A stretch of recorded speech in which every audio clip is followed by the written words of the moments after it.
In a small, quiet town surrounded by endless fields of golden corn and lush soybeans, there lived a young boy named Marcus Johnson. Marcus was the son of Elijah and Ruth Johnson, a hard-working couple who had spent their entire lives farming the land. Their farm wasn't just a place where crops grew. It was a testament to their family's history, sweat, and determination. For generations, the Johnsons had cultivated the soil, turning it into fertile ground that fed not only their family, but also the surrounding community. Despite their tireless efforts, life on the farm wasn't easy. Money was tight, and the Johnsons often had to stretch every penny to make ends meet. Marcus was different from many of the other kids in his school. While some of his classmates came from families with steady jobs in nearby towns, Marcus grew up learning the value of patience, perseverance, and hard work.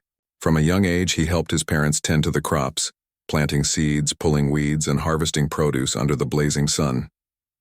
These experiences shaped him into a thoughtful, curious child who loved asking questions and seeking answers. At school, however, Marcus sometimes felt like he didn't quite belong. His clothes were simple and well-worn, patched up by his mother to last another season. He rarely spoke unless spoken to, preferring to observe and listen rather than draw attention to himself. Despite his reserved nature, Marcus had a sharp mind and a deep love for learning. His favorite subject was history, especially lessons about inventions and innovations that changed the world. One day, during a class discussion about agricultural advancements, Marcus found himself captivated. Mrs. Peterson, the teacher, stood at the front of the room explaining how new farming techniques had revolutionized food production over the years. As she spoke, Marcus couldn't help but think about his own family's farm. Just last summer, his father, Elijah, had implemented a clever irrigation system using recycled rainwater, which saved both time and resources. It was innovative, sustainable, and something Marcus was incredibly proud of. When Mrs. Peterson paused to ask if anyone had examples of modern farming methods, Marcus hesitated for a moment before raising his hand. His heart raced as she called on him. "My dad uses this cool system where he collects rainwater and uses it to water our crops," Marcus said, his voice steady despite his nerves. "It helps us save water and grow better plants." For a brief second, he thought he saw a flicker of interest in Mrs. Peterson's eyes, but then her expression shifted and her lips pressed into a thin line. "That's enough, Marcus," she snapped, cutting him off mid-sentence. Her tone was sharp, almost dismissive. "You're disrupting the class with irrelevant stories. This isn't show and tell. Go wait outside until you can behave appropriately." The room fell silent as all eyes turned to Marcus. His cheeks burned with embarrassment as he gathered his things and walked out of the classroom, head bowed low. The hallway felt colder than usual, and the sound of laughter echoing from inside the room only made him feel worse. Later that evening, Marcus trudged home, his backpack slung over one shoulder. He tried to keep his emotions in check, but the weight of what had happened pressed heavily on his chest. When he stepped through the door, his mother, Ruth, immediately noticed something was wrong. "What's the matter, sweetheart?" she asked gently, setting down the basket of freshly picked vegetables she'd been carrying. Marcus hesitated, unsure whether to tell them. But when his father, Elijah, joined them at the kitchen table, Marcus finally broke down. Through tears, he recounted the events of the day, the lesson, his attempt to contribute, and Mrs. Peterson's harsh reaction. Elijah listened intently, his hands gripping the edge of the table as his face darkened with anger. Ruth placed a comforting arm around Marcus, murmuring words of reassurance.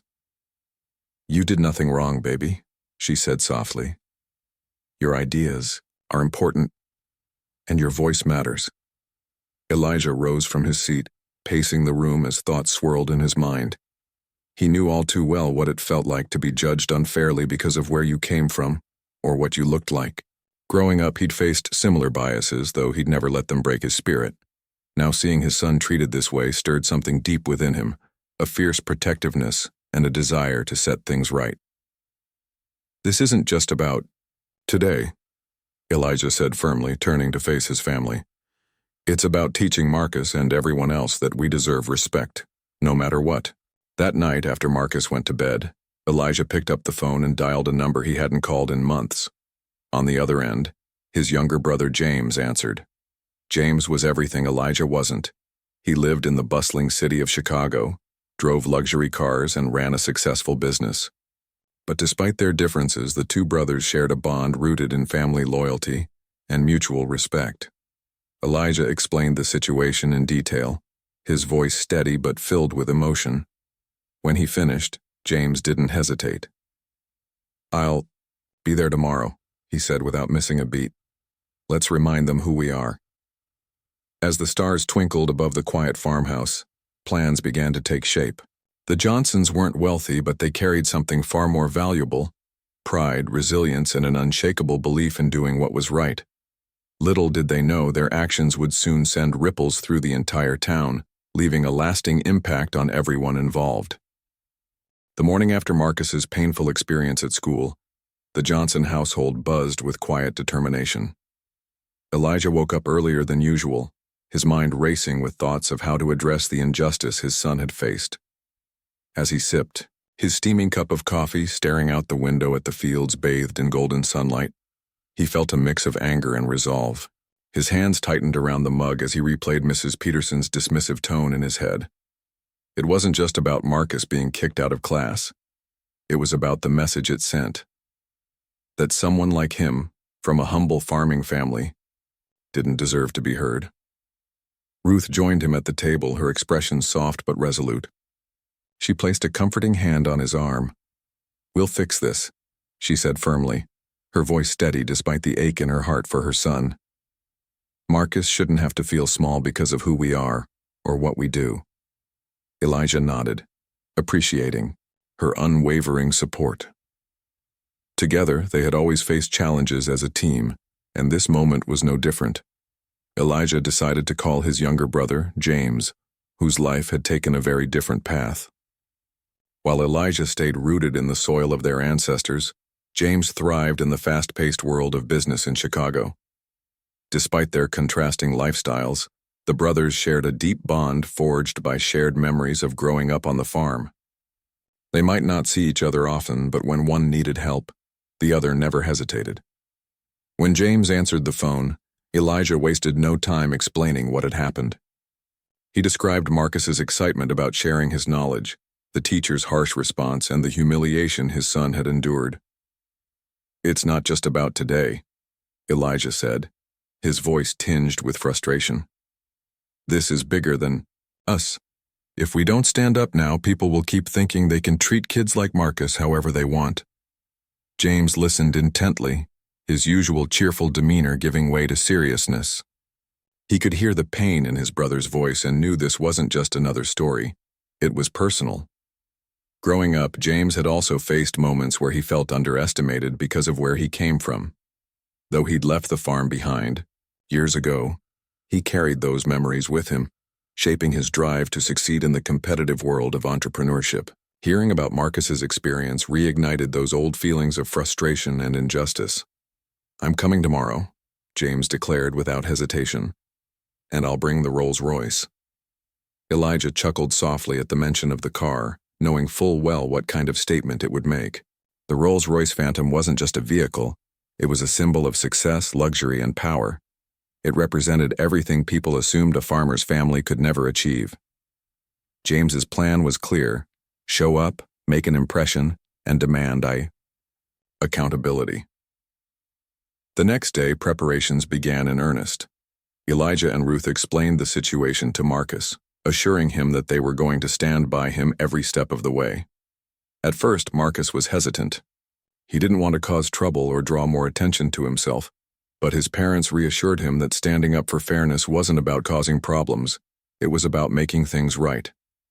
"You deserve respect," Ruth told him gently, brushing a strand of hair from his forehead. "And we're going to make sure everyone knows that." Meanwhile, James arrived early the following morning, driving straight from Chicago to the small town where the Johnsons lived.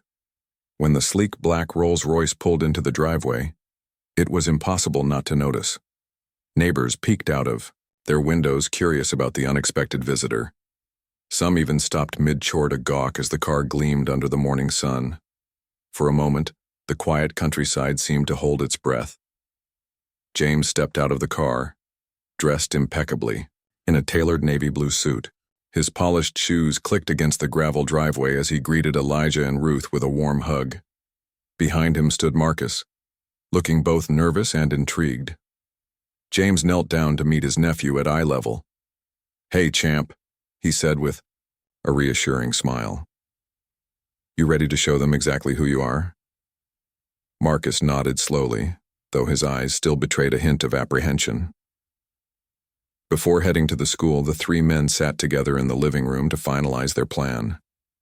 James emphasized that the goal wasn't to humiliate anyone but to send a clear message. The Johnson family deserved respect, and so did Marcus. "We're not here to start a fight," James explained. "We're here to open some eyes and remind people that every child matters, not just the ones who look or sound a certain way." Elijah agreed wholeheartedly. "It's about teaching Marcus that he has value, no matter what anyone says, and maybe, just maybe, it'll teach others a lesson too." Ruth added her thoughts, reminding everyone to stay calm and focused during the confrontation. "Let's lead with grace," she suggested. "If we act with dignity, they won't be able to ignore us." As they prepared to leave, Marcus clung to his father's hand, feeling a strange mix of emotions. On one hand, he was proud to have such strong, supportive family members standing beside him. On the other, he couldn't shake the fear of facing Mrs. Peterson again. Sensing his unease, Elijah squeezed his hand tightly. "We've got your back, son," he said firmly. "No matter what happens, remember that you're enough."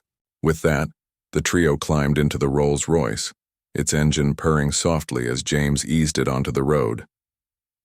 The journey to the school felt surreal, like stepping into a scene from a movie. As they approached the building, whispers rippled through. The crowd of students gathered outside. Heads turned and jaws dropped as the luxurious car parked near the entrance. Teachers and staff hurriedly exchanged glances, unsure of what to expect. For Marcus, the moment was overwhelming yet empowering. He realized that this wasn't just about him anymore. It was about proving that people shouldn't be judged based on appearances or stereotypes. With his family by his side, he felt a newfound sense of strength bubbling within him. Whatever happened next, he knew he wouldn't face it alone. The stage was set and the Johnsons were ready to make their presence known, not with aggression, but with dignity and purpose. Little did they know, their actions would spark conversations far beyond the walls of the school, leaving a lasting impact on everyone involved. The moment the sleek black Rolls-Royce Phantom glided into the school parking lot, it was as if time slowed down. Students who had been chatting and laughing moments earlier suddenly stopped in their tracks, their eyes wide with disbelief. The car's polished surface gleamed under the morning sun, reflecting the crisp blue sky above. It wasn't just a vehicle. It was a statement, an undeniable presence that commanded attention. Whispers erupted like wildfire as curious onlookers tried to figure out who could possibly be visiting their humble school in such a luxurious automobile. "Is that a real Rolls-Royce?" one student asked, his voice barely above a whisper. "Who even drives something like that around here?" Another chimed in, shaking her head in awe. Teachers and staff members weren't immune to the spectacle either. Some peeked out of classroom windows while others hurried outside to investigate. By the time James Johnson stepped out of the driver's seat, the entire school seemed to hold its collective breath. Dressed in a perfectly tailored navy blue suit, James exuded confidence and authority. His polished shoes clicked against the pavement as he adjusted his cuffs and smoothed his tie. He looked every bit the successful businessman he was, standing tall and composed. Behind him emerged Elijah Johnson, dressed in his best Sunday attire, dark slacks, a pressed shirt, and a tie borrowed from James. Though Elijah's wardrobe was simpler, his demeanor radiated strength and dignity. Beside him stood Marcus, clutching his father's hand tightly. Despite his nervousness, Marcus couldn't help but feel a flicker of pride swelling inside him. For once, all eyes were on them, and not because of judgment or ridicule, but because they carried themselves with purpose. As the trio walked toward the school entrance, the murmurs grew louder. Kids pointed and whispered, speculating about why someone so obviously wealthy would visit their small-town school. Teachers exchanged puzzled glances, wondering if this unexpected arrival signaled trouble, or perhaps opportunity. Inside, the building, news of the Rolls-Royce spread like wildfire. Mrs. Peterson, sitting at her desk grading papers, heard fragments of the commotion through the open window. At first, she dismissed it as typical teenage gossip, but when she caught sight of the car pulling up, her heart skipped a beat. By the time the Johnsons reached the main office, the principal, Mr. Dawson, had already been alerted.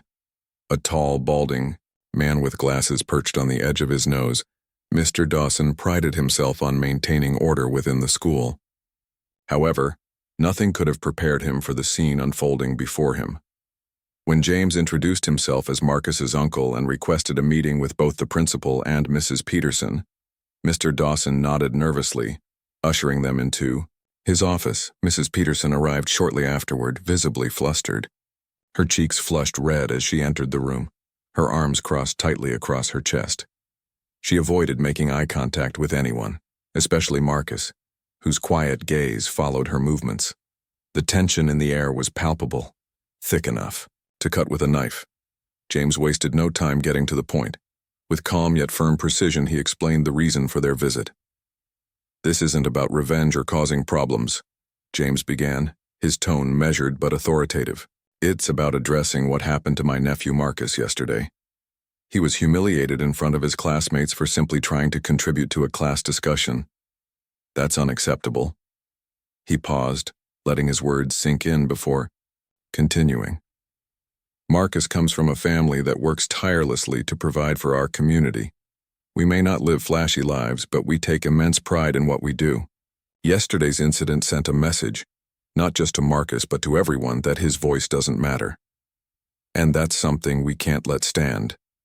Elijah added his perspective, speaking with quiet conviction. "We're not asking for special treatment," he said, leaning forward slightly. "All we want is fairness. Every child deserves to be treated with respect, regardless of where they come from or what they look like. What happened to Marcus wasn't fair, and it needs to be addressed." Throughout the conversation, Mrs. Peterson sat rigidly in her chair, her face pale and her hands clasped tightly together. She opened her mouth to speak several times but quickly closed it again, unable to find the right words. For years she had prided herself on being a strict disciplinarian, believing that keeping control of her classroom required unwavering authority. But now, faced with the Johnsons' calm yet powerful argument, she realized how wrong she had been. Her actions hadn't maintained order. They had crushed a young boy's spirit. Mr. Dawson listened intently, nodding occasionally as James and Elijah spoke. As the principal, he understood the weight of responsibility resting on his shoulders. This wasn't just about resolving a single incident. It was about setting an example for the entire school community. After a long pause, he cleared his throat and addressed the group. "I deeply regret what happened," Mr. Dawson said sincerely, looking directly at Marcus. "No student should ever feel belittled or dismissed in my school. Please know that we will take immediate steps to ensure this doesn't happen again. Mrs. Peterson will issue a formal apology, and will review our policies to prevent similar situations moving forward." Mrs. Peterson finally found her voice, though it trembled as she spoke. I'm sorry, Marcus," she stammered, her eyes fixed on the floor. "I didn't mean to hurt you. I was frustrated, and I handled things poorly. I hope you can forgive me." Marcus hesitated, unsure how to respond. Part of him wanted to stay angry, to hold on to the sting of humiliation he'd felt the day before. But another part recognized the sincerity in Mrs. Peterson's apology. Slowly, he nodded, offering a small, tentative smile. It wasn't forgiveness. Not yet, but it was a start. As the meeting drew to a close, James reiterated the importance of treating every student with dignity and respect. "This isn't just about Marcus," he reminded everyone. "It's about creating an environment where all children feel valued and empowered to share their ideas. If we don't get that right, then we're failing as educators and as a community." When the Johnsons left the office, the hallway was eerily quiet. Students and teachers alike watched as they made their way back to the Rolls-Royce, their heads held high. The car's engine roared to life, drawing one last round of awestruck stares before it disappeared down the road. Though the visit had been brief, its impact lingered long after the dust settled. For Marcus, the experience marked a turning point. Walking out of that office alongside his father and uncle, he felt a renewed sense of confidence. He realized that his worth wasn't determined by what others thought of him. It came from within. And with his family's unwavering support, he knew he could face whatever challenges lay ahead. But the story didn't end there. News of the Rolls-Royce and the Johnsons' bold move spread throughout the town, sparking conversations about bias, respect, and equality. Parents discussed it over dinner, teachers debated it in faculty meetings, and students whispered about it during recess. In a place where change often came slowly, the Johnsons had planted a seed, one that would continue to grow in the days, weeks, and years to come. The days following the Johnsons' dramatic visit to the school were unlike anything the small town had ever experienced. News of the Rolls-Royce, the confrontation in the principal's office, and Mrs. Peterson's tearful apology spread like wildfire. Conversations about what had happened buzzed everywhere, in homes, at church gatherings, and even in the local diner where farmers typically discussed weather patterns and crop yields. For a community that prided itself on tradition and routine, this event was as unexpected as it was transformative. At school, the atmosphere shifted noticeably.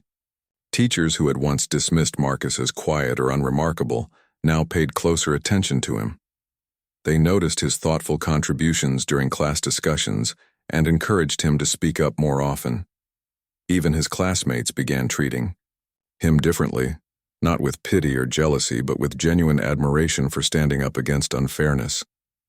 The boy who had been sent out of class just days earlier was now seen as someone courageous enough to inspire change. For Mrs. Peterson, however, life became far more complicated. Her initial apology in the principal's office had been sincere, but it didn't shield her from the backlash that followed. Parents began questioning her teaching methods, pointing out instances where she'd shown favoritism or impatience with certain students. Colleagues, too, started scrutinizing her behavior, recalling moments when her sternness crossed into harshness. One teacher remarked during a staff meeting, "We all have bad days, but we can't let our frustrations define how we treat children." Mrs. Peterson struggled to process the criticism. She had always considered herself a dedicated educator, committed to maintaining discipline and order in her classroom. Never before had she imagined that her actions could hurt a child so deeply. Late at night, she found herself replaying the events of the past week, the humiliation in Marcus's eyes, the calm authority of James Johnson, and the weight of Mr. Dawson's promise to hold her accountable. Guilt gnawed at her relentlessly, keeping her awake long after her husband had fallen asleep beside her. Determined to make amends, Mrs. Peterson decided to take action. She spent hours crafting a heartfelt letter addressed to Marcus and his family. In it, she acknowledged her mistakes and expressed remorse not only for embarrassing Marcus, but also for failing to recognize the value of his input. "Your voice matters," she wrote. "I regret not listening to you when you tried to share your knowledge about farming. It was wrong of me to dismiss your contribution, and I hope you'll give me another chance to be a better teacher, for you and for all my students." When Marcus received the letter, he read it carefully, his brow furrowed in thought. Though it didn't erase the sting of being humiliated in front of his peers, he appreciated the effort behind it. He showed it to his parents, who agreed that it was a step in the right direction. "Actions speak louder than words," Elijah reminded him gently. "Let's see if she follows through." True to her word, Mrs. Peterson began making changes in her classroom. She started by apologizing publicly to Marcus during a morning assembly, acknowledging her mistake in front of the entire student body. Though it was uncomfortable for both of them, Marcus respected her willingness to admit fault. From then on, Mrs. Peterson made a conscious effort to create a more inclusive environment. She encouraged open discussions, allowing students to express their thoughts without fear of judgment. Slowly but surely, the tension between her and Marcus eased, replaced by mutual respect. Meanwhile, the ripple effects of the Johnsons' bold move extended beyond the school walls. Neighbors who had previously overlooked the family now approached them with newfound admiration. At Sunday service, several members of the congregation praised Elijah and Ruth for standing up for their son. "You showed everyone what real strength looks like," one elderly woman said, patting Ruth's hand affectionately. Others marveled at James's decision to drive the Rolls-Royce to such a modest setting, recognizing it as a powerful symbol of solidarity rather than arrogance. Even Marcus's relationship with his uncle deepened as a result of the incident. Before this, James had been a distant figure, a successful businessman whose world seemed light years away from the farm. But seeing him step up so decisively left an indelible impression on Marcus. During phone calls and visits, James shared stories of his own struggles growing up, including times when he'd felt underestimated because of his background. "People will always try to put you in a box," James told him earnestly. "But you don't have to stay there. You define your own worth." As weeks turned into months, Marcus blossomed in ways no one could have predicted. With renewed confidence, he threw himself into his studies, excelling particularly in subjects related to science and agriculture. His teachers noted his enthusiasm for learning and his ability to connect classroom concepts to real-world applications. During a science fair project, Marcus showcased a model of his father's innovative irrigation system, explaining its environmental benefits with clarity and passion.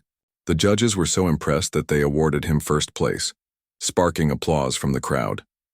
Word of Marcus's achievements reached neighboring towns, drawing attention to the Johnson family's contributions to sustainable farming. Local newspapers featured articles highlighting their hard work and dedication, painting them as pillars of the community. For Elijah and Ruth, it was bittersweet. They had always known their efforts mattered, but having others finally acknowledge, it felt validating. Yet perhaps the most profound impact was on Marcus himself. The boy who had once hesitated to raise his hand in class now eagerly participated in discussions, sharing his insights with confidence. His classmates looked to him as a leader, someone who could bridge gaps and inspire others. And while he still cherished the simplicity of life on the farm, he dreamed of expanding his horizons, of studying agricultural science in college and developing technologies that could help struggling farmers around the world. Back at school, Mrs. Peterson continued to evolve as an educator. Inspired by the Johnsons' example, she attended workshops on cultural sensitivity and inclusive teaching practices. Over time, her classroom transformed into a space where every student felt valued and heard. Though she would never forget the lessons she learned from Marcus, she carried them forward, determined to ensure no child ever felt invisible under her watch. In many ways, the arrival of the Rolls-Royce marked the beginning of a new chapter. Not just for Marcus and his family, but for the entire community. It challenged assumptions, sparked important conversations, and reminded everyone that dignity and respect are universal rights, regardless of background or circumstance. The Johnsons may have come from humble beginnings, but their courage and resilience prove that true strength lies not in wealth or power, but in character and conviction. And though the Rolls-Royce never returned to the school parking lot, its memory lingered, a shining reminder of the day a small-town boy stood tall, surrounded by love, and changed the hearts of those around him. The years that followed the unforgettable day of the Rolls-Royce's arrival at the school transformed Marcus Johnson in ways no one could have predicted. What began as a painful moment of humiliation evolved into a journey of growth, resilience, and self-discovery. For Marcus, the experience wasn't just about overcoming adversity, it was about finding his voice, embracing his identity, and using his unique perspective to make a difference. As Marcus entered high school, he carried with him the lessons he had learned from that pivotal incident. The once shy boy who hesitated to speak up was now confident and determined, eager to share his ideas and challenge himself academically. His passion for agriculture grew stronger with each passing year, fueled by memories of working alongside his father on the farm. He spent countless hours researching innovative farming techniques, experimenting with soil samples and brainstorming ways to improve crop yields sustainably. His teachers noticed his dedication and encouraged him to pursue opportunities beyond the classroom. One such opportunity came during his junior year when Marcus applied for a prestigious agricultural science competition hosted by a nearby university. The challenge? To design a project that addressed real-world problems faced by farmers today. Drawing inspiration from his father's rainwater irrigation system, Marcus developed a prototype for an affordable, solar-powered water filtration unit that could be used in drought-prone areas. Not only did it conserve resources, but it also reduced reliance on expensive equipment, a solution tailored specifically for small-scale farmers like his family. When the results were announced, Marcus stood nervously among competitors twice. His age, many of whom hailed from well-funded schools or urban backgrounds. As the judges called his name as the first-place winner, the room erupted in applause. Tears welled up in his eyes as he accepted the trophy, thinking back to the young boy who had been sent out of class simply for sharing his thoughts. That moment marked a turning point, not just for Marcus personally, but for everyone who believed in him. News of Marcus's achievement spread quickly, earning him recognition not only within his community, but across the region. Local newspapers wrote glowing articles about the farmer's son who dreamed big, while neighbors congratulated Elijah and Ruth for raising such a remarkable young man. Even Mrs. Peterson reached out, sending a heartfelt note congratulating Marcus on his success, though their relationship had improved significantly since that fateful meeting in the principal's office. Her words carried special weight. You've reminded me what true determination looks like. Encouraged by his accomplishments, Marcus set his sights even higher. With support from his family, he applied to several top universities, eventually earning a full scholarship to study agricultural science at a renowned institution. Leaving home was bittersweet. The farm had always been his anchor, the place where he felt most grounded. But he knew this was an opportunity to expand his horizons and bring fresh ideas back to his roots. College life introduced Marcus to a diverse group of peers, each bringing their own experiences and perspectives to the table. At first, he felt intimidated by the fast-paced environment and the sheer volume of information being thrown at him. But he quickly realized that his background gave him a unique advantage. While others relied solely on textbooks and lectures, Marcus drew upon years of hands-on experience, from planting seeds to troubleshooting machinery. During group projects, his practical insights often proved invaluable, earning him respect from classmates and professors alike. One of Marcus's proudest achievements in college was developing a mobile app designed to help farmers track weather patterns, manage resources, and connect with local markets. The idea stemmed from conversations with his father, who frequently lamented how unpredictable weather conditions affected their harvests. By combining cutting-edge technology with traditional farming wisdom, Marcus created a tool that was both accessible and effective. When he presented the app at a national conference, it caught the attention of agricultural organizations worldwide, leading to partnerships aimed at implementing similar solutions in developing countries. Despite his growing success, Marcus never lost sight of where he came from. Every summer he returned to the farm, rolling up his sleeves to help Elijah and Ruth with planting and harvesting.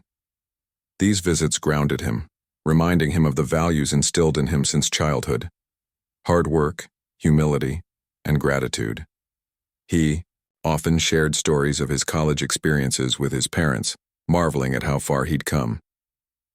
"We always knew you were destined for greatness," Ruth would say, smiling as she served him a plate of homemade biscuits.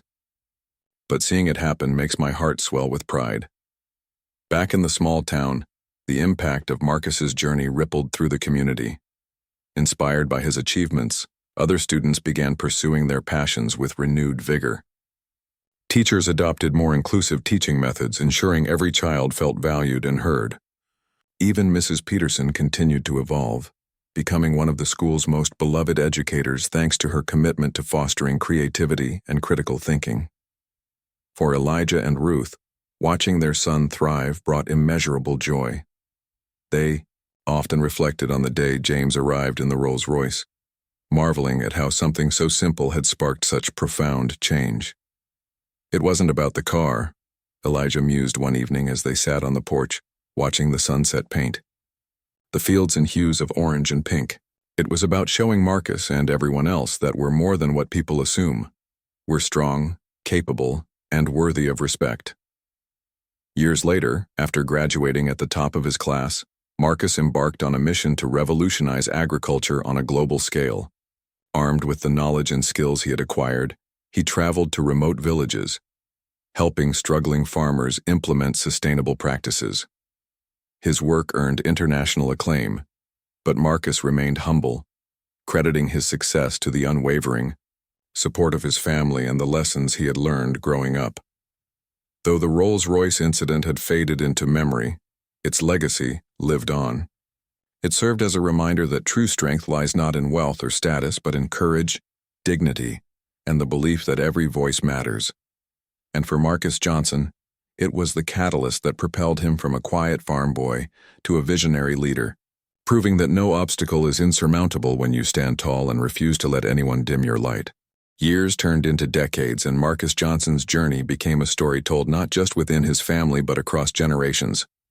What began as a painful moment of humiliation in a small-town classroom evolved into a legacy of resilience, innovation, and inspiration. The boy who once stood humbly beside his father on the farm had grown into a man whose work touched lives around the world. Yet, despite his global acclaim, Marcus never forgot the roots that grounded him or the lessons he had learned along the way. After completing his studies, Marcus dedicated himself to addressing some of the most pressing challenges facing farmers worldwide. His mobile app, which had started as a college project, expanded into a comprehensive platform used by thousands of farmers in over 20 countries. It provided real-time weather updates, pest control strategies, market prices, and even financial advice tailored to small-scale operations. Farmers who had once struggled to access basic resources now found themselves equipped with tools to thrive. For many, it was more than just technology. It was hope. Marcus's innovations didn't stop there. He collaborated with scientists and engineers to develop affordable farming equipment powered by renewable energy. These machines were designed to be lightweight, easy to repair, and adaptable to various terrains. In regions plagued by droughts, floods, or economic instability, they became lifelines for families dependent on agriculture for survival. One farmer from Kenya summed it up perfectly during an interview. "Before Marcus's inventions, we prayed for miracles. Now we have solutions." Despite his success, Marcus remained deeply connected to his hometown. Every summer he returned to the farm, walking the same fields where he had spent countless childhood days. The land hadn't changed much, still, rich with fertile soil and vibrant crops, but the people around him noticed subtle shifts. Neighbors who had once dismissed the Johnsons as just farmers now spoke of them with reverence. Elijah and Ruth, though older, took immense pride in watching their son transform not only their community, but also the broader agricultural landscape. During one of these visits, Marcus organized a community event to celebrate local farmers. Held under a sprawling tent near the edge of the property, the gathering brought together families from across the region. There were tables laden with homemade pies, cornbread, and roasted vegetables harvested fresh from nearby farms. Children ran barefoot through the grass while elders swapped stories of bountiful harvests and challenging seasons. At the center of it all stood Marcus, addressing the crowd with gratitude. "I owe everything I've achieved to this place," he said, his voice steady yet filled with emotion. "To my parents, who taught me the value of hard work. To my uncle, James, who showed me the power of standing tall. And to each of you who reminded me that no dream is too big if you believe in yourself." As applause echoed through the tent, tears glistened in Ruth's eyes. She leaned over to Elijah and whispered, "He's always been our miracle." The town itself underwent significant changes over the years, thanks in part to Marcus's influence. Younger generations, inspired by his example, pursued careers in science, technology, and education.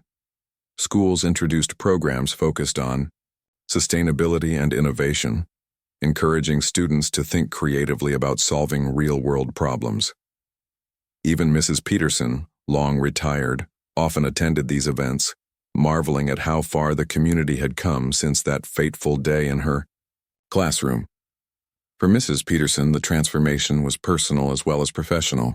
After retiring from teaching, she volunteered at a local literacy program, helping struggling students find confidence in their abilities. Reflecting on her past mistakes, she realized that Marcus's courage had been a gift, not just to him, but to her as well. "That boy changed my life," she admitted during a speech at the town's annual Harvest Festival. "He reminded me that every child deserves respect, and every voice has the potential to inspire change." As Marcus's fame grew, so did the recognition of the Johnson family's contributions. Their farm became a symbol of perseverance and ingenuity, attracting visitors from across the country eager to learn about sustainable practices. A plaque erected at the entrance read, "From humble beginnings to global impact, this is the legacy of the Johnson family." It served as a testament to their unwavering dedication to the land and to each other. Even James, who had played such a pivotal role in Marcus's journey, continued to support his nephew's endeavors. Though his business ventures kept him busy, in Chicago, he made time to visit the farm whenever possible. During one such visit, he surprised Marcus with an unexpected gift, a restored vintage tractor painted in bright red and gold. "This is for you," James said with a grin, "a reminder of where you came from and how far you've come." Marcus laughed, shaking his head in disbelief. "Uncle James, you're impossible," he teased, but his eyes sparkled with appreciation. Together they spent the afternoon tinkering with the tractor, sharing stories and laughter as they always had. In moments like these, Marcus felt profoundly grateful, not just for his achievements, but for the love and support that had carried him through life's challenges. Years later, when Marcus published his autobiography titled Rooted in Resilience, readers around the world were moved by his story. The book chronicled his journey from a shy farm boy to a visionary leader, highlighting the importance of family, faith, and determination. Critics praised its honesty and authenticity, calling it a must-read for anyone seeking inspiration. But, for Marcus, the true reward lay in knowing that his words might encourage others to embrace their own potential.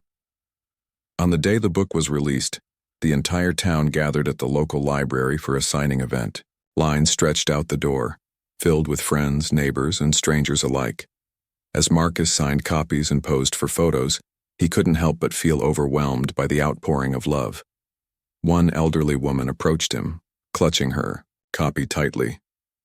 "You've made us proud," she said, her voice trembling with emotion.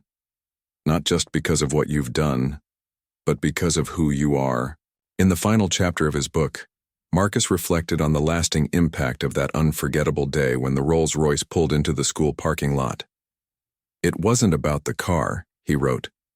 "It was about showing the world, and ourselves, that we deserve respect, that no matter where you come from or what you look like, your voice matters. My family taught me that lesson, and I've carried it with me ever since." Today, the Rolls-Royce remains parked in James's garage. A quiet reminder of the day it changed everything. But its true legacy lives on, not in the gleaming chrome or luxurious leather seats, but in the hearts of those who dared to dream bigger, stand taller, and believe in the power of dignity and resilience. For Marcus Johnson and his family, it was proof that even the smallest actions could leave the deepest impressions, shaping lives and communities for generations to come.